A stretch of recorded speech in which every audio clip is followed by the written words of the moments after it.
समचरण आहे आणि समदृष्टी आहे. ऐका महाराज. आणि महाराज निघाली. महाराज ते दोघं चालत चालत पंढरपुरात पोहोचतात. आणि महाराज ते मुली काय करतात? तसं मुली दर्शन घेतात. तशी ती मुलगी दर्शन घेते आणि पांडुरंगाच्या पायाला मिठी मारते. तिला काय मोक्ष भेटले असेल ते तिलाच ठाव. महाराज आणि महाराज वडील म्हणतात चल पुढे आपल्याला लय लांब जायचंय. ती म्हणते नाही तुम्ही जा, मी जगाच्या मालकाला सोडून येणार नाही. महाराज वडील म्हणतात असं नको पुढे आपल्याला खूप लांब जायचंय. ती म्हणते जेव्हा तुम्हाला माझी आठवण येईल तेव्हा तुम्ही मला भेटायला या. महाराज मग वडील निघून जातात.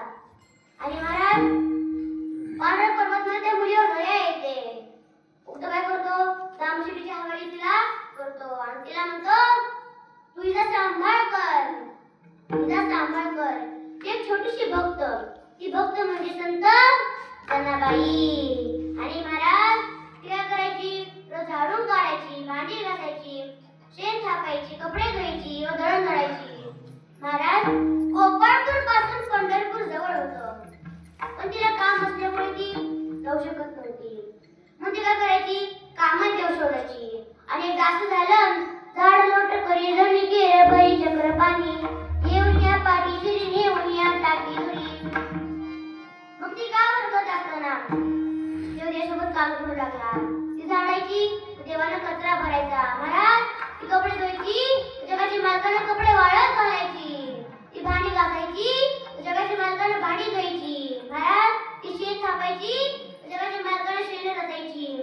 ती दळण दळायची, जगाची मालकानं त्यात घास भरवायचा. महाराज मग सर्वचा दिनक्रम चालू झाला आणि वारकरी काकडे घेत होते. वारकरी काकडे घेत होते.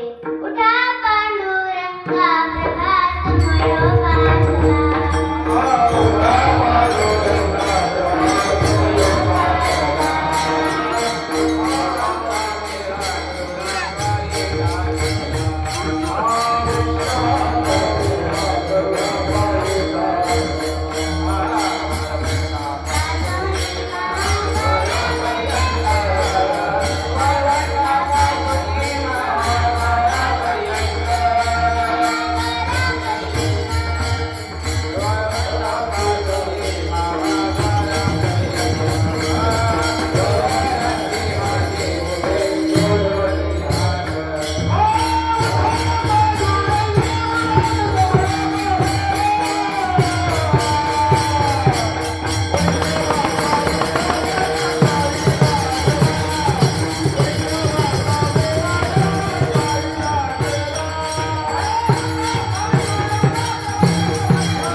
आणि मग त्याचा एक एमएची भाकर होता.